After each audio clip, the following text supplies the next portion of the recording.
जनताले तिरेको पैसा खोइ कहाँ गयो, कसले खायो? हामी त सिधा प्रश्न, सिधा आन्सर दिनुहोस् जनताले बुझ्ने भाषामा। कहाँ गयो त्यो पैसा, कसले खायो, कहाँ छ त्यो पैसा?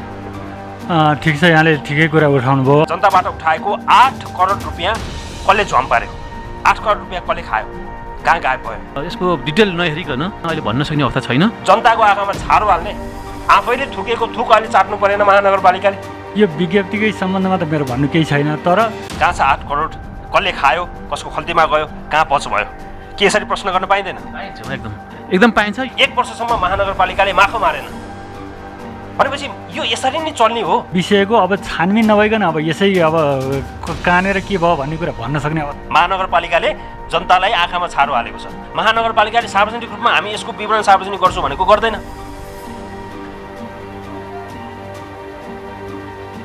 के हो सर यो? त्यो अब हामीले नगरी सुकै छैन, किनभने जनताको पहिले सर काम गर्न दियो भने आफ्नो कर्तृत्व बाहिर निस्किन्छ भनेर यहाँबाट भगाइयो सिएलाई। सबै कुरालाई नेगेटिभ रूपमा व्याख्या गर्यो भने अब हामी पनि कहाँ पुग्यो? पोजिटिभ कुरा व्याख्या गर्ने ठाउँ नै भेटिएन सर। कहाँबाट पोजिटिभ हिसाबले व्याख्या गरौँ? अब मिल्यो कि डराउनु भयो कि धम्की आयो त मलाई फेरि अर्को? अब के भयो भनेदेखि हाम्रो माग के हो भने हामी लेखामा काम गर्ने कर्मचारीहरूको सुरक्षा हुनु पर्यो। सिधाइदिने धम्की पनि दिनुभएछ, त्यस पछाडि माफी मागेर कुरा मिलाउनु भएछ होइन त? होइन, अब यो भन्न मिल्छ कि मिल्दैन? यो कुरा मैले व्यक्त गरेन सर।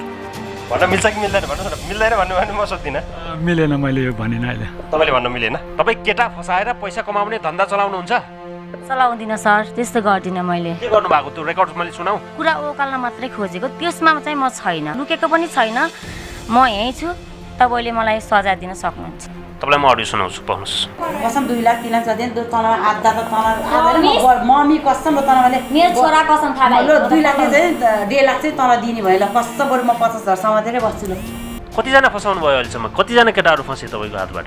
कसैको 1 रुपियाँ हात छैन सर, दुःख गरेर खाइरहेको छु। तपाईँको कुराकानीले त त्यही भन्छ त, तपाईँहरूको धन्दै केटाहरू फसाउने हो भन्छ त। भन्यो होला।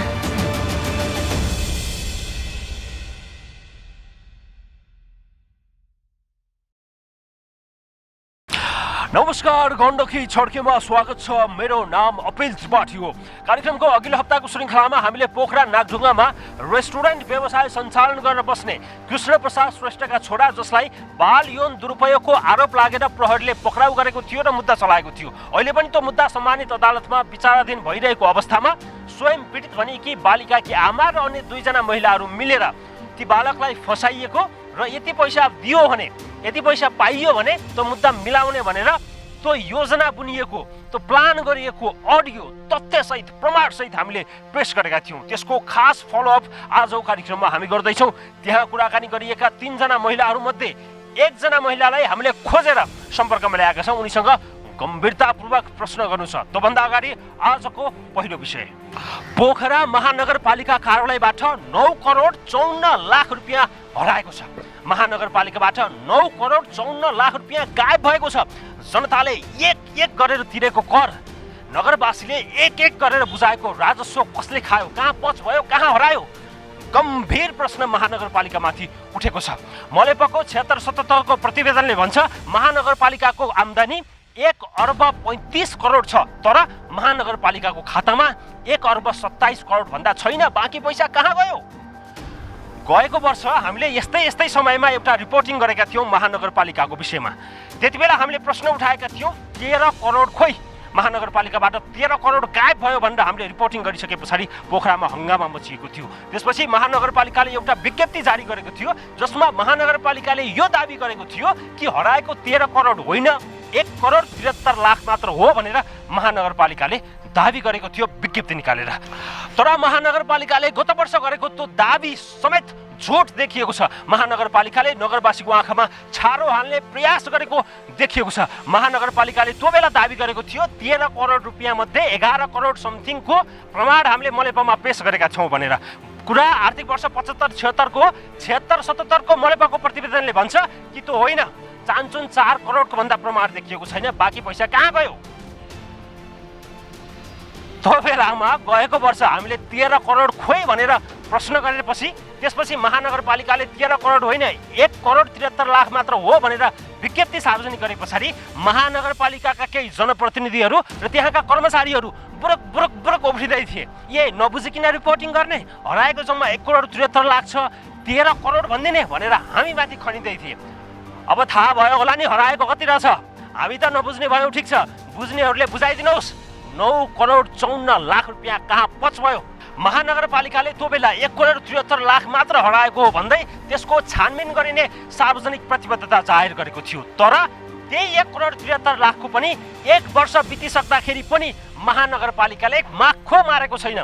त्यो बेलाको महानगरपालिकाले दाबी गरेको 1 करोड 73 लाख रुपियाँ र अहिले पछिल्लो प्रतिवेदनले देखाएको 7 करोड 81 लाख रुपियाँ गरेर कुल 9 करोड 54 लाख रुपियाँ कहाँ छ? जनताले तिरेको कर, जनताले तिरेको राजस्व कहाँ छ? महानगरपालिका जवाफ चाहियो। मैले अब रिपोर्टिङको क्रममा महानगरपालिकामा तपाईँलाई लिएर जाँदैछु जवाफ लिनको लागि। मैले प्रश्न गर्ने क्रममा एमाउन्ट भन्न तलमाथि गरौँला, दुईटा एमाउन्ट गरेर कुल 9 करोड 54 लाख हो। मैले एमाउन्ट भन्ने बेलामा तलमाथि गरेँ पनि कुल महानगरपालिकाबाट गायब भएको 9 करोड 54 लाख रुपियाँ हो भनेर बुझ्नुहोला। पोखरा महानगरपालिकाका मेयर मानबहादुर जीसीको शीघ्र पुनः स्वास्थ्य लाभको कामना गर्दै यो सामग्री हेर्नुहोस्।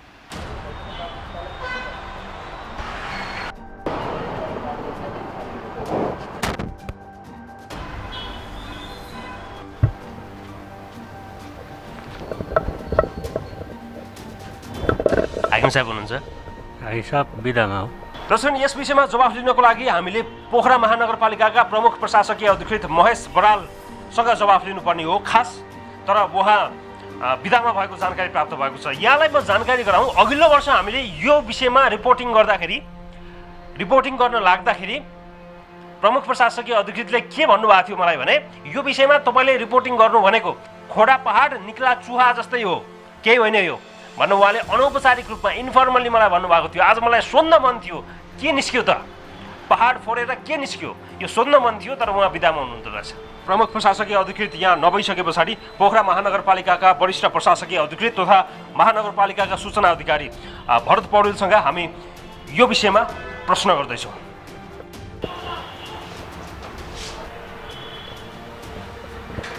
सर नमस्ते, स्वागत छ यहाँलाई। धन्यवाद सर। सर्वसाधारण जनताले तिरेको, नगरवासीले तिरेको कर राजस्व महानगरपालिकाले हिनामिना गर्यो। कसले पच बनायो 8 करोड रुपियाँ? कसले खायो? कसले हसुल्यो? अब अघिल्लो आर्थिक वर्ष यो राजस्वको हिसाब चाहिँ भिडान हुनुपर्छ। अब राजस्वको हिसाब भिडान नहुनमा धेरै कुरा छन्। धेरै अब त्यो विषयको विज्ञ पनि नभए हुनाले मैले त्यो विषयमा धेरै गइनँ। जे होस्, अहिले यो वर्ष अघिल्लो वर्षदेखि हिसाब भिडान हुन बाँकी रहेको हिसाब क्यारी ओभर भएर आएको हुनाले यो हिसाब भिडान हुन बाँकी रहेको अघिल्लो वर्षकै क्यारी ओभर भएर आएको विषय नै हो। मेरो त सिधा प्रश्न के हो भने सर, हामी प्रशासनिक कुरा पनि त्यति धेरै बुझ्दैनौँ, जनताहरूले पनि बुझ्नुहुन्न। हाम्रो उद्देश्य चाहिँ के हुन्छ भने जनताले बुझ्ने भाषामा जवाफ लिने। पैसा उठाइएको छ, जनताबाट पैसा उठाइएको छ, जनतालाई रसिद दिएको छ, तर त्यो पैसा ब्याङ्कमा गएको छैन। कहाँ गयो त्यो पैसा? यो थोरै दिने पैसा छैन, करोडौँ करोड रुपियाँ। जहिले पनि महानगरपालिकामा यस्तो किन हुन्छ? जनताले तिरेको पैसा खोइ कहाँ गयो, कसले खायो? हामी त सिधा प्रश्न, सिधा आन्सर दिनुहोस् जनताले बुझ्ने भाषामा। कहाँ गयो त्यो पैसा, कसले खायो, कहाँ छ त्यो पैसा? ठिक छ, यहाँले ठिकै कुरा उठाउनु भयो। अब यो वास्तवमा नगरवासीहरूले तिरेको करको चाहिँ सार्वजनिक रूपमा चाहिँ पारदर्शी गर्ने हाम्रो र त्यसलाई चाहिँ सार्वजनिक जानकारीमा ल्याउने हाम्रो कर्तव्य पनि हो। यो प्रश्न उठेपछि त्यसलाई ल्याउनु पनि पर्छ। वास्तवमा भएको के हो भने, एकपटक हामीले यो काम हाम्रै कर्मचारी साथीहरूबाट चाहिँ सम्भव हुन्छ कि भनेर त्यो एउटा खालको टिम बनाएको थियो। त्यो टिमले चाहिँ काम गर्न लगाएको, त्यो टिमले चाहिँ अफिसियल काम र त्यो काम गर्दा भ्याएन, सम्भव भएन भनेपछि र अरू पब्लिक जनगुनासो उठेको हिसाबले पनि अब थर्ड पार्टी मार्फत यसलाई गऱ्यो भने अब एक खालको गर्ने भनेको के गर्ने भन्दै हुनुहुन्छ सर? यो चाहिँ हाम्रो राजस्वको भिडान कहाँ कसरी चाहिँ हाम्रो हिसाब चाहिँ कसले खायो भनेर छानबिन गर्ने। अब यसलाई खायो भन्दा पनि राजस्व चाहिँ हाम्रो रसिद खाएको हो कि होइन भनेर छानबिन गर्ने, कहाँ कता गएको छ भनेर छानबिन गर्ने। यो खाने भन्दा पनि अब राजस्व चाहिँ कसरी ब्याङ्क दाखिल भन्दा हाम्रो चाहिँ राजस्वको श्रेष्ठताले चाहिँ घटी बढी भयो, फरक पर्यो भन्ने कुरा हो। करिब 2 लाख हाराहारी भन्दा बढी ट्रान्जेक्सन हुँदो रहेछ होइन। यो चाहिँ सामान्य हिसाबले त्योभन्दा पछिल्लो पटक कर्मचारीबाट सम्भव नभएपछि हामीले अब एकजना सिएसँगै हामीले सम्झौता गरेर त्यो टिमसँग काम गर्न खोज्यौँ। तपाईँको कुरालाई म अझ स्पष्ट बनाउँछु। दर्शक पनि उहाँले यो भन्न खोज्दै हुनुहुन्छ कि अघिल्लो वर्ष हामीले 13 करोड खोइ भनेर रिपोर्टिङ गरेका थियौँ, त्यसपछि महानगरपालिकाले त्यसको खोजी हुन्छ, तर 13 करोड चाहिँ होइन 1 करोड 73 लाख मात्र हो भनेर महानगरपालिकाले दाबी गरेको थियो। त्यसको खोजी गर्नको लागि चाहिँ त्यो खोजी कसले गर्ने त भनेर यहाँ कर्मचारीबाट त्यो सम्भव भएन। त्यस कारणले बाहिरबाट मान्छे हायर गर्ने भन्ने कुरा भयो होइन त। हामीले पैसा हिनामिना गऱ्यौँ, हाम्रो पैसा आएर खोजिदियो कहाँ छ भनेर चाहिँ बाहिरबाट मान्छे हायर गर्यो महानगरपालिकाले होइन त। ती मान्छे हायर गरे। तपाईँले यही भन्न खोज्नुभयो, अहिलेसम्म यही भन्नुभयो तपाईँले। मेरो भनाइ चाहिँ अब यो अफिसियल काम चाहिँ सबै हाम्रो जनशक्तिले भ्याउँदैन होइन। त्यो बेला चाहिँ हामीले गलत गऱ्यौँ र ऊ चाहिँ मान्छे हायर गरेर छानबिन गरिदियो भन्ने विषय भएन होइन। यस्ता सवालहरू उठ्छन्, उठेपछि त्यो बेलामा चाहिँ त्यसलाई क्लियर गराउनु पनि मानवको दायित्व हो। ठिक छ, त्यो बेलामा चाहिँ 1,73,00,000 रुपियाँ कहाँ छ भनेर खोज्नको लागि सिएलाई हायर गर्यो महानगरपालिकाले होइन। रकम दिने गरेर सम्झौता गरेर यसको चाहिँ हिसाब विधान गरेर हेर भनेर भन्यो। अनि के आयो? रिपोर्ट आयो, विधान भयो, देखियो पैसा। 1 वर्ष भयो त। अब त्यो जुन टिमलाई हामीले काम गराएको थियौँ अब करिब करिब 3 महिना जति उहाँको समयावधि थियो। त्यो समयावधिभित्र काम गर्न सक्नु भएन। पछि पनि हामीले सम्पर्क पनि गऱ्यौँ होइन। अब त्यसपछि उहाँले नसक्ने भनेर हात ठडाउनु भएपछि अब यो बिचमा चाहिँ अलिकति केही समय लकडाउन पनि भयो। अब केही समय मेयर साहब बिरामी भएको कारणले पनि अलि ऊ भयो। अब यसलाई अब यो छानबिनलाई अगाडि बढाउनुपर्छ। अब पोलिटिकल्ली कमिटमेन्ट भएको विषय पनि हो अनि यो हामी सबैको साझा दायित्व पनि हो। यसलाई अब फेरि लैजानुपर्छ भनेर महानगरपालिकाले सिए हायर गरेर चाहिँ सिएले खोजबिन गर्न थाल्यो, तर सिएले सकेन, हात ठडायो। सिएले हात ठडायो होइन त, यही शब्द प्रयोग गर्नु, हात ठडायो सिएले। सिएलाई हात ठडायो कि सिएले हात ठडाउन लगाइयो सर? शङ्का त यहाँनिर पो छ त। काम गरेनन्, सिए आएर काम गरेनन् कि काम गर्न दिएन सर? शङ्का त यहाँनिर पो छ त। महानगरपालिकाको कर्मचारीको एउटा स्रोतले मलाई भन्छ सिएलाई काम गर्नै दिएन, हायर गरेर ल्याएको कर्मचारी त्यो सिएलाई काम गर्नै दिएन। काम गर्न दियो भने आफ्नो कर्तृत्व बाहिर निस्किन्छ भनेर यहाँबाट भगाइयो सिएलाई। अब यसलाई सबै कुरालाई नेगेटिभ रूपमा व्याख्या गर्यो भने अब हामी पनि कहाँ पुग्यो? पोजिटिभ कुरा व्याख्या गर्ने ठाउँ नै भेटिएन सर। कहाँबाट पोजिटिभ हिसाबले व्याख्या गरौँ? महानगरपालिकाले 13 करोड राजस्व खोइ भनेर हामीले प्रश्न उठाउँदाखेरि हामीलाई पङ्गु बनायो। अघिल्लो वर्ष पङ्गु बनायो महानगरपालिकाले। 1,73,00,000 मात्र हो भन्नु भन्यो। अहिले फेरि 1,73,00,000 होइन 13 करोड हो। त्यसको छानबिन गर्ने भनेको 1 वर्ष भइसक्यो। 75-76 को कुरा हो, छानबिन हुँदैन। आएका मान्छे हात ठडाएर कहाँनिर एउटा पोजिटिभ ठाउँ कहाँनिर देख्नुभयो तपाईँले? जसलाई जिम्मेवारी दिएको थियो उहाँले चाहिँ काम गर्न सक्नु भएन होइन। उहाँले काम गर्न सके जिम्मेवारी कि लिनभन्दा पहिला सोच्नु पऱ्यो होइन। जिम्मेवारी लिइसकेपछि मैले यो जिम्मेवारी पुरा गर्ने यो दबावको कारणले सकिनँ भनेर कि उहाँको स्टेटमेन्ट आउनु पऱ्यो होइन। अन्यथा चाहिँ अब यहाँ चाहिँ महानगर भगाइयो भनेर भन्न मिल्ला जस्तो मलाई लाग्दैन होइन। भगाइयो भन्न मिलेन किनभने त्यसको प्रमाण छैन होइन त सर। अब जो काम गर्ने मान्छे हो उहाँले चाहिँ जसले जिम्मेवारी लिनुभएको थियो त्यसले मलाई भगाइयो, मलाई काम गर्ने वातावरण भएन भने त उहाँले भन्नु पऱ्यो नि। सर मैले सोधेको जनताले बुझ्ने भाषामा सोधेको एउटै प्रश्न हो, जनताले तिरेको त्यो 8 करोड राजस्व कहाँ गयो? जनताले तिरेको कर त्यो राजस्व कहाँ गयो? हामी त भन्छौँ कसले खायो? यसलाई खायो भन्ने अर्थमा बुझ्नु हुँदैन। अब यो चाहिँ विभिन्न कारणले हामीले टाइमली काम गर्न सकिएको छैन। समयमै सत्य तथ्य बाहिर नल्याउँदा हामीले पनि त्यही आरोप खेप्न परिरहेछ। यसलाई छिटोभन्दा छिटो यो कुरा चाहिँ सार्वजनिक गर्नुपर्छ। कति वर्षमा सर यो 5 वर्षीय योजना हुन्छ कि 50 वर्षीय योजना? यो दीर्घकालीन महत्त्वको योजना जस्तो छ, राष्ट्रिय गौरवकै आयोजना जस्तो छ, यो परियोजना जस्तो होला जस्तो छ। काफी छैन सर। 75-76 को कुरा छ, 78 साल आइसक्यो। महालेखाको अन्तिम प्रतिवेदनले भनेकै 1 वर्ष भएर अर्को प्रतिवेदन आइसक्यो। यस्तो गम्भीर कुरा छ, यस्तो गम्भीर कुरा छ। 1 वर्षसम्ममा एउटा आदियो काम गर्न गयो भएन भनेर सोहो पाउँछ? महानगरपालिकाले सोहो पाउँछ? यो विषयमा हजुर यहाँ अहिले क्यामेरा लिएर आएपछि मात्रै हामीले यो प्रोसेस गरेको होइन। यो काम भएन भने चाहिँ कुन ढङ्गले गर्न सकिन्छ भनेर प्रयास गरिराखेको हो। अब नयाँ खरिद प्रक्रिया अगाडि बढाउने भनेर त्यो अब हामी केही दिनभित्रै त्यो सूचना जारी गर्ने पक्षमा छौँ होइन। त्यो तयारी भइरहेछ। ढिलो भएको चाहिँ पक्कै हो। अब छिटोभन्दा छिटो चाहिँ फेरि अर्को नयाँ हायर गर्ने प्रक्रिया अगाडि बढाएको छ। अर्को मान्छे ल्याएर खोजबिन गर्नको लागि हायर गर्ने प्रक्रिया अगाडि बढाएको छ। हजुर सर म गएको वर्षको एउटा प्रसङ्ग उठाउन चाहन्छु। मैले तपाईँको अन्तर्वार्ता लिएर टेलिभिजनमा सार्वजनिक गरेँ। त्यसपछि विभिन्न खालका टिका टिप्पणीहरू हुन थाले। त्यसपछि महानगरपालिकाले एउटा विज्ञप्ति जारी गर्यो कि महानगरपालिकाले गएको वर्ष के भन्यो भने नेपालको आर्थिक प्रशासनको मूल्य मान्यतालाई नबुझी र कार्यालयको आन्तरिक सुशासन प्रवर्धनको लागि गरिएका प्रयासलाई अविश्वास गरिएका यस्ता अनर्गल प्रचार र तथ्यहीन कुराको पछाडि नलागी अनर्गल प्रचार र तथ्यहीन कुरा हामीले देखायौँ भन्ने सम्भवतः महानगरपालिकाको आशय होला।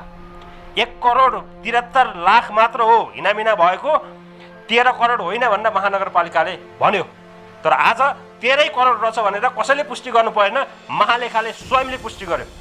जनताको आँखामा छारो हाल्ने, आफैले थुकेको थुक अलि चाट्नु परेन महानगरपालिकाले। कति अन्डर एस्टिमेट गरेको नागरिकलाई महानगरपालिकाले। यो विज्ञप्तिकै सम्बन्धमा त मेरो भन्नु केही छैन। तर क्वेसन उठिसकेपछि सार्वजनिक निकायको काम कारबाहीको विषयमा यसले गर्ने आम्दानी खर्चको विषयमा क्वेसन उठ्यो भने जनतालाई बुझिने गरी बुझाउने भाषामा बुझाउने हाम्रो दायित्व हो। त्यही ढङ्गले हामीले यसलाई ट्रिट गर्नुपर्छ। त्यो बुझाउनै पर्छ, यो हाम्रो दायित्व हो। गएको वर्ष त्यत्रो हङ्गामा मचिया थियो, सोसल मिडिया हेऱ्यो भने महानगरपालिका भ्रष्टाचारको अखडा भयो भनेर व्यापक आलोचना भएको थियो। त्यत्रो आलोचना हुँदाखेरि, त्यत्रो नागरिक दबाब हुँदाखेरि, त्यत्रो मिडियाको प्रेसर हुँदाखेरि पनि 1 वर्षसम्म महानगरपालिकाले माखो मारेन भनेपछि यो यसरी नै चल्ने हो। मेयर साहबको जनप्रतिनिधिको कार्यकाल सकिने बेला भइसकेको छ। तपाईँ अहिले यहाँ वरिष्ठ प्रशासकीय अधिकृत हुनुहुन्छ, सूचना अधिकारीको हिसाबले तपाईँहरूले अहिले मिडिया फेस गर्न परिरहेछ। तपाईँसँग सम्बन्धित ठ्याक्कै विषय नभए पनि तपाईँले अहिले मिडिया फेस गर्न परिरहेछ। तपाईँको सरौ आउला, तपाईँ अर्को ठाउँमा जानु होला, हाकिम साहबको सरौ आउने बेला भएछ अर्को ठाउँमा जानुहुन्छ। त्यसपछि यो कसलाई मतलब हुन्छ? यो त यसरी चल्ने हो सर, यो सधैँ यसरी नै चल्ने हो। सधैँभरि यसै 1-2 महिनामा हुन्छ अनि झुलाउँछौँ। यसलाई चाहिँ म मेरो कार्यकाल सक्छु भनेर कसैले अनुमान पनि गरेको छैन होला। त्यो गरेर अनुमुक्ति पाउने अवस्था पनि छैन होइन, मिल्दा पनि मिल्दैन। अब यो विषयको अब छानबिन नभइकन अब यसै अब कहाँनिर के भयो भन्ने कुरा भन्न सक्ने अब छानबिनै भएन क्या सर, मेरो प्रश्न त हो, छानबिनै भएन। अब अहिलेसम्म भएन, अहिलेसम्म जसरी नभए पनि अब हुन्छ, यति चाहिँ हजुरहरू विश्वस्त भयो। कहिले हुन्छ सर? अब त यो अब तपाईँसँग एउटा प्रतिबद्धता लिएर जाउँ कि नजाउँ? म प्रतिबद्धतै गर्छु र मैले चाहिँ सल्लाह गर्नुपर्ने ठाउँमा म चाहिँ यहाँको बोस पनि होइन, म अब कार्यवाहक मेयर परम प्रशासक अधिकृतदेखि लिएर उहाँहरूसँग परामर्श गर्छु। मैले चाहिँ टेन्टेटिभ चाहिँ खरिद प्रक्रियाको आवश्यक तयारी पुरा गरेको छु। कम्तीमा 3 महिनाभित्रमा चाहिँ यो काम गर्न सकिन्छ भन्ने म प्रतिबद्धता व्यक्त गर्छु। कुरा आर्थिक वर्ष 75-76कै हो। महानगरपालिकाले दाबी गरेको, झुटो दाबी गरेको 1,73,00,000 त छानबिनै भएको छैन। पछिल्लो प्रतिवेदनले देखाएको 7,81,00,000 गरेर कुल 9,54,00,000 रुपियाँ कहाँ गयो? महानगरपालिकामा प्रतिवेदनले देखाएको बेरुजुको कारणले नै कर्मचारीहरूको बीचमा लफडा भएको छ। त्यो विषय पनि हामी प्रस्तुत गर्नेछौँ। त्योभन्दा अगाडि महानगरपालिकाका वित्तीय व्यवस्थापन महाशाखाका प्रमुख जयराम पौडेलसँग गम्भीरतापूर्वक हामीले प्रश्न गर्नु छ। जयराम पौडेल जो वित्तीय व्यवस्थापन महाशाखाका प्रमुख हुन्, यस विषयका उनी विज्ञ समेत हुन्। कसरी यस्तो भयो? कहाँ गयो पैसा? कसले खायो? कसरी पच भयो? यो सामग्री हेर्नुहोस्। सर नमस्ते, स्वागत छ यहाँलाई। धन्यवाद। अघिल्लो वर्ष हामीले रिपोर्टिङ गरेका थियौँ 13 करोड गायब भयो महानगरपालिकाबाट भनेर। त्यसपछि महानगरपालिकाले एउटा विज्ञप्ति निकाल्यो, 13 करोड चाहिँ होइन है, 1,73,00,000 मात्र हो, बाँकी चाहिँ मिलान भएको छ भनेर महानगरपालिकाले सार्वजनिक रूपमा विज्ञप्ति निकाल्यो। अहिले महालेखा परीक्षणको प्रतिवेदन सार्वजनिक भइसकेको छ। त्यसको 1 वर्ष पछाडि अहिले रिपोर्टिङ गर्दाखेरि 7 करोड धन्दै 8 करोड रुपियाँ गायब छ महानगरपालिकाबाट। महानगरपालिकाले 13 करोड होइन 11 करोड समथिङ मात्र हो भनेको कुरा पनि फेल खायो। सर मलाई अब तपाईँले भनिदिनुहोस्, 8 करोड रुपियाँ जनताबाट उठाएको 8 करोड रुपियाँ कसले झ्वाम पार्यो? 8 करोड रुपियाँ कसले खायो? कहाँ गायब भयो? यो विषयलाई यत्तिकै अब यसको डिटेल नहेरिकन, यसका विभिन्न आम्दानीका भौचरहरू नहेरिकन अहिले भन्न सक्ने अवस्था छैन। यसको ठेट कुरो के हो भने आर्थिक वर्ष 75-76को लेखा परीक्षण हुँदाखेरि हाम्रो ब्याङ्कमा सञ्चित कोषमा जम्मा भएको कुल रकम र हाम्रो सिस्टमले देखाएको रकममा 13 करोड फरक परेको हो। यसको अर्थ 13 करोड रुपियाँ त्यो आर्थिक वर्षमा हाम्रो खातामा आएन। यसमा पैसा उठ्यो बुझ्ने भाषामा है सर, पहिला भएको के हो भने 13 करोड रुपियाँ उठेको हो तर खातामा देखिएन। त्यो पैसा कतै छ, कतै अन्त छ होइन त? अर्थ यही लाग्छ होइन यसको? होइन, अन्त छ कि छैन भन्ने कुरो त अब नहेरिकन थाहा हुने कुरो भयो। खातामा छैन, उठेको कुरा सत्य हो, खातामा नभएको कुरा पनि सत्य हो। अब पैसा कहाँ छ थाहा छैन, यही हो नि त? हो, त्यो 13 करोड हाम्रो ब्याङ्क खातामा पुगेन होइन। अब हाम्रो आर्थिक वर्षको असार मन्थमा खाता बन्दी हुन्छ। के हुन्छ भने असारको अन्तिममा विभिन्न ओडाहरूमा उठेको पैसाहरू त्यो आर्थिक वर्षको अन्त्यमा जम्मा गरिएन भने त्यो पैसा कम्ती हुन्छ, त्यो स्वाभाविक हो। बाँकी पैसा आर्थिक वर्षमा जम्मा हुन्छ होइन। त सरस्वती हेर्दाखेरि त्यसले के लाग्छ भने 13 करोड पुगेन, तर आगामी आर्थिक वर्षमा फेरि हाम्रो 3,48,00,000 थप पैसा आएको छ। यसलाई म सर्वसाधारणले बुझ्ने भाषामै प्रश्न गर्छु म तपाईँलाई। त्यो अघिल्लो वर्षको 13 करोडको 11 करोड समथिङ मिलान गरेको हुनाले अहिले प्रतिवेदन सार्वजनिक हुँदाखेरि 1,35 करोड रुपियाँ देखिनुपर्ने हो। उठेको पैसा त्यति छ, 1,35 करोड रुपियाँ देखिएको छ उठेको, तर खातामा 1,27 करोड मात्रै छ। 8 करोड कहाँ पच भयो? त्यसमा अब हजुरले भनेको त्यो गत वर्षको लेखा परीक्षण मा जुन बेरोजु 13 करोड आएको थियो, त्यसपछि बेरोजु फर्सट गर्ने क्रममा त्यसको आर्थिक वर्ष 75-76मा विभिन्न ब्याङ्कमा हाम्रो 11 करोड 28 लाख जम्मा भएको भनी हाम्रो राजस्व शाखाबाट महालेखा परीक्षकको कार्यालयमा प्रतिक्रिया पेश भएकोले 11 करोड 28 लाख घटाएर 1 करोड 73 लाख मात्रै बेरोजु कायम गरिएको छ। अनि त्यस कारणले यो आर्थिक वर्ष 76-77को फेरि अहिले अडिट हुँदाखेरि त्यो आर्थिक वर्ष 76-77मा 11 करोड 28 लाख रुपियाँ जम्मा भएको भनी अघिल्लो आर्थिक वर्षको महालेखा परीक्षकले लिएको प्रतिवेदनको सम्बन्धमा उहाँले जाँच्दाखेरि 11 करोड 28 लाख जम्मा भएको उहाँहरूले देख्नु भएन।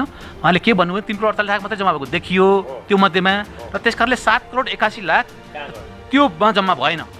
भनेर उहाँहरूले फेरि त्यो अघिल्लो वर्षमा यदि 11 करोड रुपियाँ जम्मा गरेको भए अहिले 1 अर्ब 35 करोड रुपियाँ हुनुपर्ने थियो, तर 1 अर्ब 27 करोड मात्र भयो। त्यस कारणले गर्दाखेरि झन्डै 8 करोड रुपियाँ कहाँ गयो?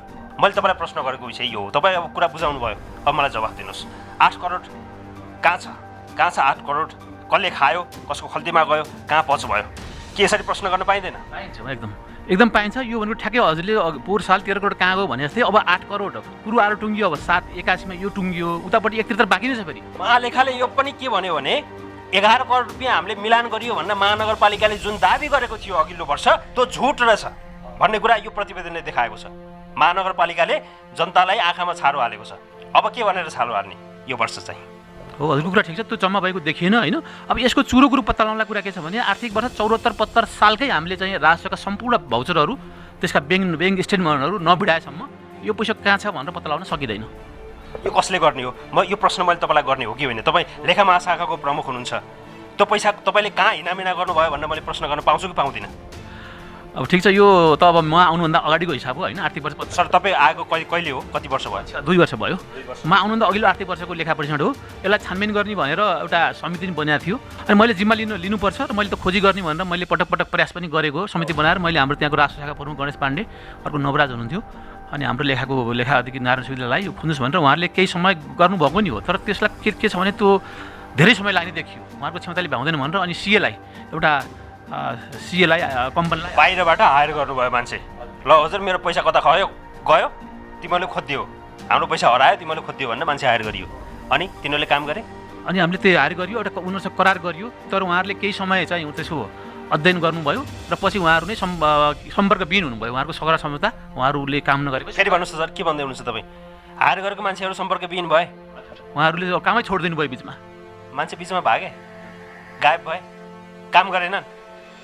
यो के भयो? यो त गडबड भयो। ती मान्छे भाग्नुको कारण अथवा ती मान्छेहरूले काम नगर्नुको कारण चाहिँ यहाँ जसले पैसा खाएको थियो कि उनीहरूले दबाब दिए सर? खै त्यो कुरा त अब यहाँ त्यो कुरो पनि अनुसन्धानको विषय नै भयो होइन। अब उहाँहरूले जानुभयो, त्यो जवाफ मैले कसरी दिउँ? फेरि त्यही समयमा म आफै पनि यहाँ पीडित थिएँ। लगभग 6 महिना 7 महिना म यो अफिसमा मेरो काज सुरु अब होइन। अब म एउटा तालिममा पनि परेँ त्यसको बिचमा। त्यसपछि म 7 महिना अफिसमा छैन, नगरिसकेको छैन होइन। गर्नु नै पर्छ, किनभने जनताको करको पैसा हो, यो कहाँ हरायो हिसाब देखाउनै पर्छ। अब यो बारेमा हाम्रो लागत तयार भएर अहिले छलफल भइरहेछ। अब भर्ना टिमले सायद त्यो हिसाब टुङ्गो लाग्छ भन्ने मलाई विश्वास छ। लेखाको विज्ञ भएको हिसाबले यो कुरा स्वीकार गर्नु छ कि गर्नु न कि त्यो बेलामा गत वर्ष महानगरपालिकाले झुट बोल्यो, सर्वसाधारणलाई गुमराहमा हार्यो नगरवासीलाई। के हामीले 11 करोड रुपियाँ बुझाएका छौँ, त्यसको प्रतिवेदन बुझाएका छौँ भनेर मलेपलाई प्रतिवेदन बुझाएका छौँ भनेर झुट बोलेको थियो? यदि झुट बोलेको हुँदैन थियो भने अहिले त्यसको हिसाब देखिन्थ्यो, 1 अर्ब 35 करोड हुन्थ्यो, 1 अर्ब 27 करोड हुने थिएन। महानगरपालिकाले झुट बोलेको हो कि होइन? त्यो प्रतिक्रिया चाहिँ वास्तवमा यो हाम्रो कार्यालय प्रमुखको तर्फबाट अथवा आर्थिक प्रशासन महाशाखाको तर्फबाट जानु पर्थ्यो। त्यतिखेर राजस्व महाशाखाले नै प्रतिक्रिया पेश गर्यो, राजस्व शाखाले। त्यस कारणले प्रतिक्रिया पेश गरेको तपाईँलाई जानकारी छैन? गरेको भन्ने पछि जानकारी भयो, त्यसमा मेरो हस्ताक्षर चाहिँ छैन, मलाई संलग्न नै गराइएन। तपाईँ लेखाको महाशाखाको प्रमुख हुनुहुन्छ, तपाईँकै संलग्नता नभइकन, तपाईँकै हस्ताक्षर नभइकन कस्तो खालको प्रतिवेदन गयो त फेरि? त्यही त त्यो कुरामा म पनि अब आश्चर्यचकित छु। त्यो कुरा मैले कार्यालय प्रमुखलाई राखेको होइन। त्यतिखेर एक किसिमले अब एउटा विवादको विषय थियो, त्यस कारणले अब त्यो विवादको कारणले मलाई संलग्न नगराउनु भएको हो कि भन्ने पनि लाग्छ होइन। सर यो चाहिँ एट द एन्ड अब एउटा मात्रै प्रश्न, यो चाहिँ यस्तै नै चलिरहने हो, यस्तै भइरहने हो? अघिल्लो वर्ष हामीले 13 करोड भन्यौँ, महानगरपालिकाले होइन 1 करोड मात्रै हो, गर्वका साथ पाउने 2 करोड मात्रै हो भनेर भन्यो महानगरपालिकाले। 8 करोड गायब छ अहिले। यो यस्तै भइरहने हो होइन? मैले हजुरलाई अघि पनि भनिसकेँ, यो बेरुजु भनेको आर्थिक वर्ष 74-75कै नै हो। मैले त्यो कुरा बुझेँ, तर 1 वर्ष बित्यो नि सर। 1 वर्ष बित्दाखेरि पनि महानगरपालिकाले सार्वजनिक रूपमा हामी यसको विवरण सार्वजनिक गर्छौँ भनेको गर्दैन।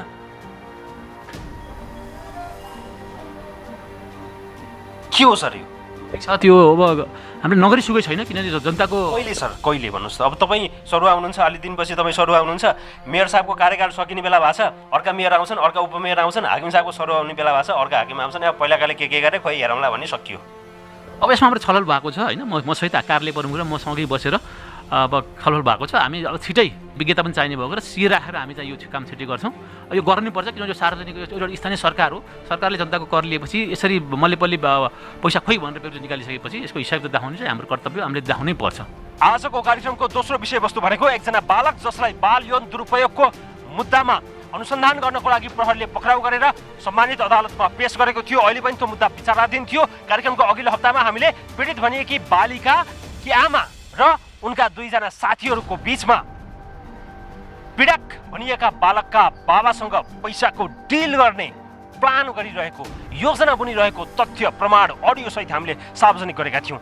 त्यो प्लानमा सहभागी, त्यो योजना बुनिरहेकी मध्येकी एकजना महिलालाई हामीले खोजेर सम्पर्कमा ल्याएका छौँ। गम्भीरतापूर्वक जवाफ लिनु छ। त्योभन्दा अगाडि महानगरपालिकाकै अर्को एउटा विषय बाँकी छ।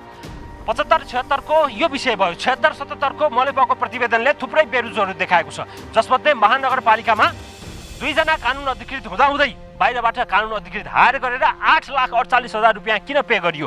मलेपाको प्रतिवेदनले प्रश्न उठाएको छ र लफडा भएको छ महानगरपालिकामा। महानगरपालिकाका वित्तीय व्यवस्थापन महाशाखाका प्रमुख जयराम पौडेललाई त्यहाँका कानुन अधिकृत नारायण शर्माले धम्की दिएको, सिधाइदिने धम्की दिएको विषय सार्वजनिक भएको छ।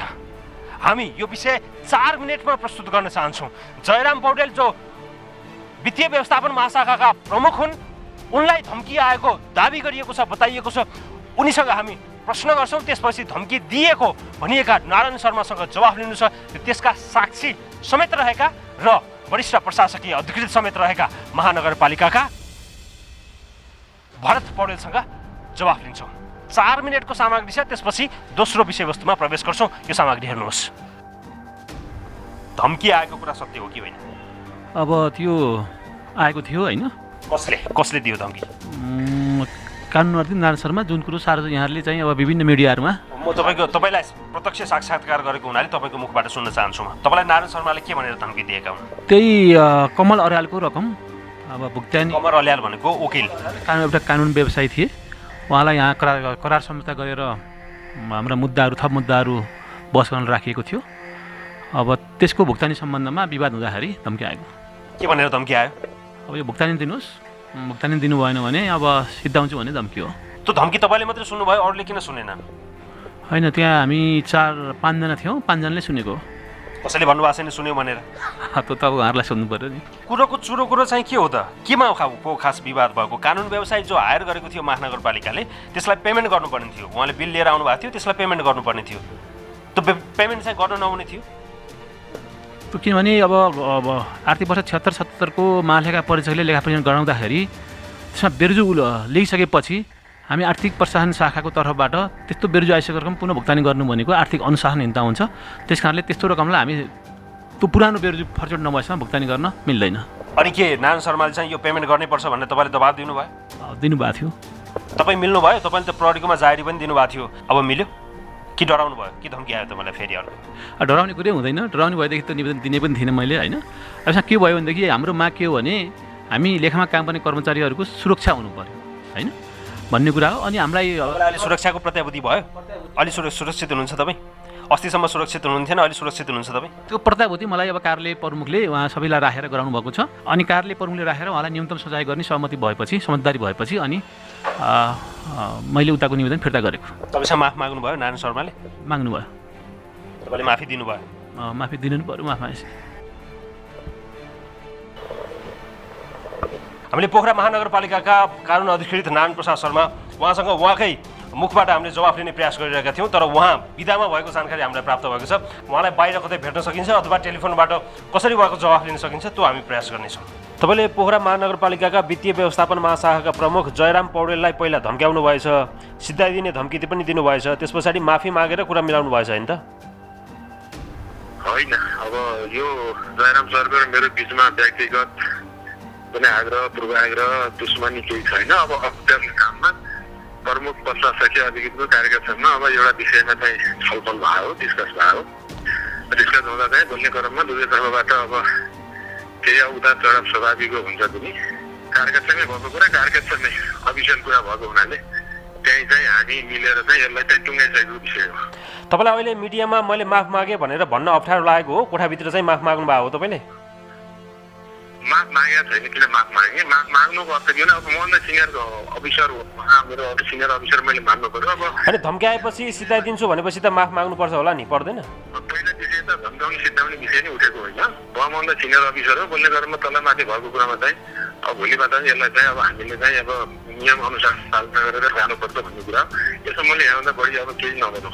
कुरोको चुरो कुरा चाहिँ तपाईँको कानुन व्यवसायीलाई महानगरपालिकाले करारनामा गरेर सम्झौता गरेर पेमेन्ट गर्ने पर्ने कुरा थियो, जुन पेमेन्टको विषयमा महालेखा परीक्षकले वर्षेनी प्रश्न उठाउँदै आइरहेको थियो। तर त्यो पेमेन्ट तपाईँलाई गर्नै पर्ने भयो।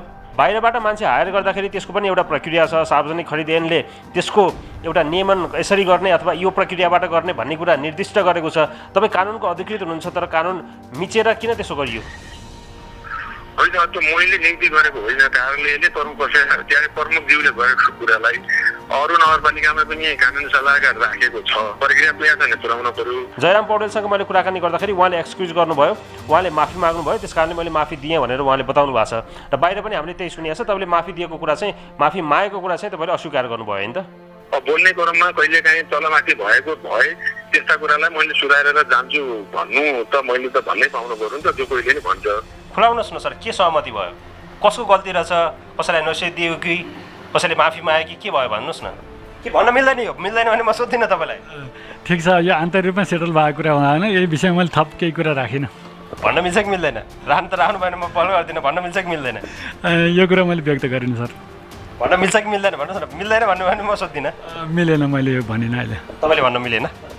हस्, धेरै धन्यवाद। हस्, थ्याङ्क यू सर। यो अत्यन्तै गम्भीर र महत्त्वपूर्ण विषयमा हामी लगातार फलोअप गरिरहनेछौँ। कार्यक्रममा अब दोस्रो विषयवस्तु प्रस्तुत गर्ने अनुमति चाहन्छु।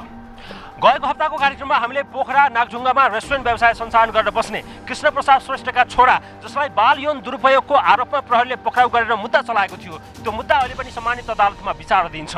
मुद्दा विचाराधीन भइरहेको अवस्थामा हामीलाई एउटा यस्तो प्रमाण प्राप्त भएको थियो जसले ती बालिकाकी आमा र अन्य साथीहरू मिलेर बालकका बाबालाई पैसाको डिल गर्ने, बार्गेनिङ गर्ने योजना बनिरहेको, प्लान गरिरहेको तथ्य हामीले अघिल्लो हप्ताको कार्यक्रममा पेश गरेका थियौँ। छोरीलाई चाहिँ अब यस्तो गर्यो भने चाहिँ त्यसरी मुद्दा लगाइदिएर अहिलेसम्म त्यो मुद्दा चाहिँ फाइनल भएको छैन। 3 मा डिल भयो, म पुरा गर्छु।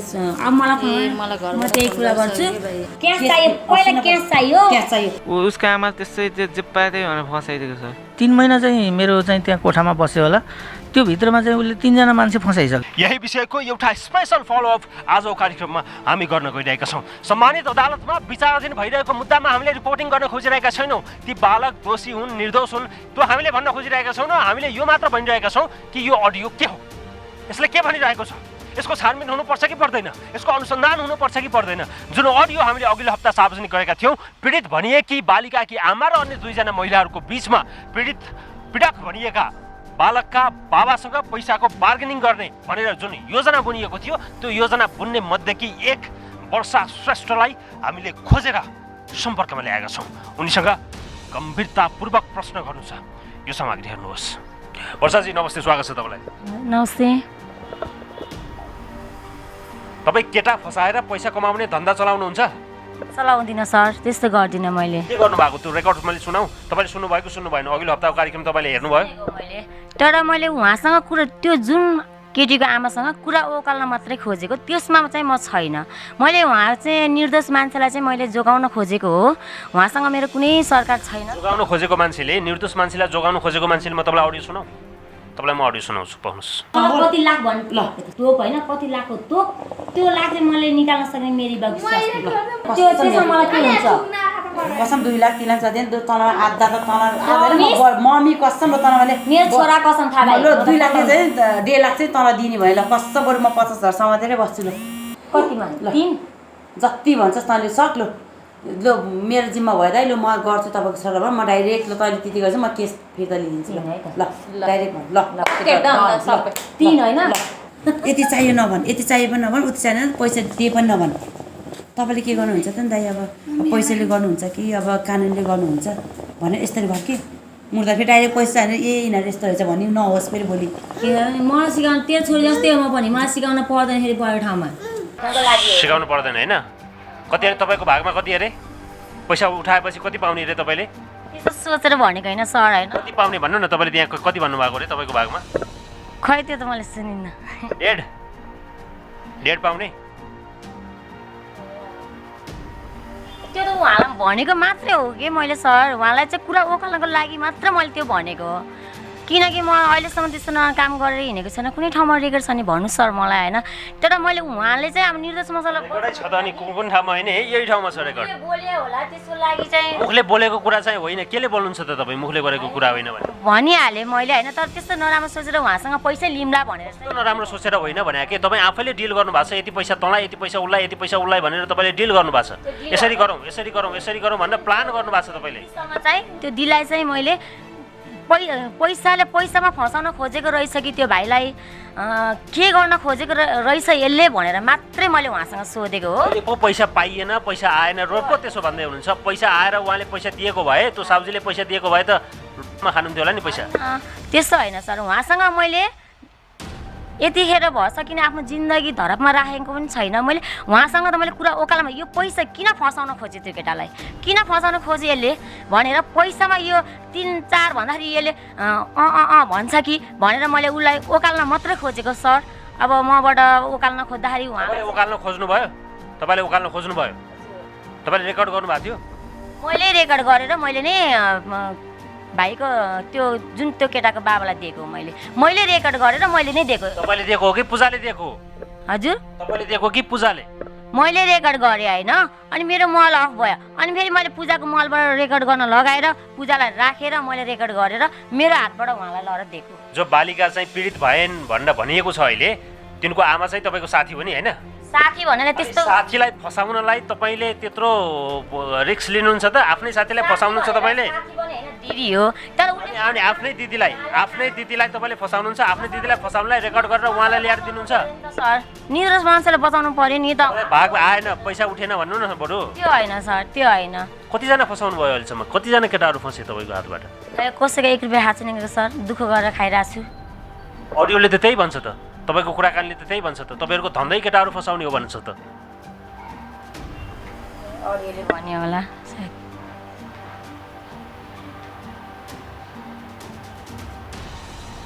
कहाँ छिन् तपाईँको दिदी कि साथी कहाँ छिन् अहिले कहाँ छिन् सर मलाई एकचोटि पृथ्वी चोकमा भेटेको थिएँ अनि म त्यो बोलेको थिएन अनि मैले पछि अनि ओइ भनेर बोलाएको उता फर्केको थिएँ अनि पछि अनि सानो बच्चा बोकेर चाहिँ हिँडिरहेको थियो पृथ्वी चोकमा तपाईँहरूको मिलेमतो छ 3 जनाको मिलेमतो छ तपाईँहरूको तर पैसा उहाँले दिनु भएन पैसा आएको भए छोड्नुहुन्थ्यो तपाईँले पैसा आएको भए छोड्नुहुन्थ्यो तपाईँले लिन्थिनँ सर मैले उहाँसँग नि मागेको पनि छैन लिँदा पनि लिन्थिनँ मैले उहाँको छोरा त्यस्तो भएको कारणले उहाँसँग जाँदाखेरि उहाँको मम्मीहरू रोएको कारणले मैले उसँग पैसा चाहिएको रहेछ कि उसलाई के चाहिएको रहेछ भनेर मात्रै म उहाँसँग चाहिँ त्यस्तो कुराहरू गरेको हो अब त्यस्तो कुराहरू गर्दाखेरि अब तपाईँहरूलाई म त्यस्तो दोषी ठहरिन्छु भने तपाईँले जे सजाय दिन चाहनुहुन्छ म भोग्न तयार छु तपाईँलाई खोज्दा पनि म आउँथिनँ कि म डराएर पनि म भाग्दिनँ लुकेको पनि छैन म यहीँ छु तपाईँले मलाई सजाय दिन सक्नुहुन्छ सजाय हामीले दिने होइन सजाय कानुनले दिने हो तपाईँलाई होइन हामीले तपाईँको त्यो अडियो सार्वजनिक भइसके पछाडि यो के हो लाजमर्दो कुरा यस्तो लाजमर्दो कुरा पनि हुन्छ तपाईँलाई अर्को पार्ट सुनाउँ है त त्यो भनेको त्यो ठेरा त तँले बोलाएको जुनै सुन्थुमने आउँदैन तँले अहिले पनि गरेर उजुराहरू तँले पाउँदो रहेछ भन्ने कुरा मैले पनि बुझिसकेको छु है यो कुरा पाउँदो रहेछ रे तेरो बाबा नि दाइले न नेवारको जात एकदम धनी हुन्छ दाइले नै स्वीकारेको के मलाई त्यो ठेकेदारलाई पनि फसाउनु भयो मैले उहाँलाई चिनेको पनि छैन उहाँले चाहिँ मलाई चाहिँ त्यो भिडियो ल्याएर चाहिँ देखाउनु भयो क्या को हो भन्दाखेरि उहाँकै घरमा बस्ने नेवार रहेछ त्यो के भिडियो जस्तै अब तिनीहरू बसेको खाएको त्यस्तो भिडियो चाहिँ मलाई ल्याएर देखाउनु भयो क्या उहाँले चाहिँ फसाउनु भयो त्यो मलाई थाहा भएन सर त्यो भागमा आएन पैसा त्यस्तो होइन सर मैले पैसा मागेको नि होइन कि उसले चाहिँ मलाई देखायो मैले भने सबैलाई भने मैले त्यहाँ वरिपरिको दिदीहरूलाई पनि भने कस्तो खालको आइमे रहेछ यसरी भिडियोहरू देखायो मलाई भनेर मैले भनेको हो पैसा आएन तपाईँको हातमा पैसा कुरा नगर्नु सर पैसाको पछाडि म हिँड्दिनँ साउजी रेस्टुरेन्टको साउजीको छोरालाई जुन आरोप लाग्यो उसको छोरीलाई जे गरियो भनेर आरोप लाग्यो जुन दिन प्रहरीले पक्राउ गरेर लग्यो त्यो दिनमा तपाईँ त्यहीँ हुनुहुन्थ्यो मतलब खाना खाएँ मैले होइन तपाईँ त्यहाँ हुनुहुन्थ्यो कि हुनुहुन्थेन यो भन्नुहोस् त्यो गर्ने बेलामा चाहिँ म थिइनँ के म खाना गर्ने बेलामा उसले त्यस्तो आरोप लगाउने बेलामा म थिइनँ मैले कस्तो भयो भन्दाखेरि मेरो अनि यो चाहिँ टोयलेटमा गएर छोरीलाई सिकायो यसले त त्यही भन्यो भने होइन त तेरो छोरी हामीले सोचे भन्दा बढी रहेछ कि हो नि म छक परेको त्यहाँ हामीले टोयलेट लगेर अर्को कुरा सिकाएको उसले अर्को कुरा भन्छ कुरै नबुझेला मलाई फोन गरी म छक परिनँ मलाई त पुनो रेखेलमा बोलायो यहाँ छोयो भनिदिए त्यहाँबाट त गएर कि मेरो हुक्का यस्तो आनबाज हुक्का छोरीको आमाले यसो भनाइ यसले मलाई यता छोयो समायो यसो भन्न भनेको तपाईँले सुन्नुभयो? मैले सुनेको त्यो भनेको मैले सुने अनि पछि त अनि फेरि मैले बाबुला र रुम त्यो पारिपट्टि मेरो रुम हो अनि बाबुलाई सुताएर आउँदाखेरि चाहिँ पुलिसको भेन आएर बस्थ्यो होइन पुलिसको भेन त्यो दिनमा साउजीको छोराले केही गरे हो त्यो बालिकालाई? त्यो मैले देखिनँ सर मैले भने नि कोठामा गएको थिएँ भनेर आउँदा त्यो भाइ त्यस्तो पनि छैन फेरि त्यो भाइले त्यस्तो गर्यो भने किन त्यत्रो मान्छे छ नि त त्यहाँ त्यत्रो मान्छे छ त्यो भाइले त्यस्तो गरेको चाहिँ होइन होला तपाईँले चाहिँ त्यत्रो उहाँको निर्दोष मान्छे फसिन्छ भन्ने तपाईँलाई लागेपछि लाग्थ्यो भने तपाईँले यो के गरेको यस्तो मान्छेलाई किन फसाएको भनेर तपाईँले भन्नु पर्थ्यो। मैले भनेको हो उहाँलाई मैले भनेको हो किन त्यस्तो गर्छस् त्यस्तो कुरा बदनाम हुन्छ किन पुलिस बोलाएको तैँले किन भेन बोलाएको तैँले त्यस्तो गर्न हुन्थेन दिदी मैले भनेको उसलाई तर म दुःख गरेर खान्छु सबै ठाउँमा बुझ्न सक्नुहुन्छ हजुरले कसैलाई मैले लुटेर हिँडेछन् कुनै केटालाई मैले फसाएको पनि छैन त्यही मैले म आफै रेकर्ड गरेर म आफैले उसँग कुरा ओकालेर अरूलाई सहयोग गर्छु भन्दाखेरि म फसिन्छु भने हजुरहरूले जे सजाय दिनुहुन्छ त्यो नै भोग्न सक्छु सर। यी दुवै विषयमा हामी आवश्यक फलोअप निरन्तर गर्दै जानेछौँ। गण्डकी छड्के आजको लागि यति नै। अब हाम्रो अर्को हप्ताको कार्यक्रम हेर्न नभुल्नुहोला।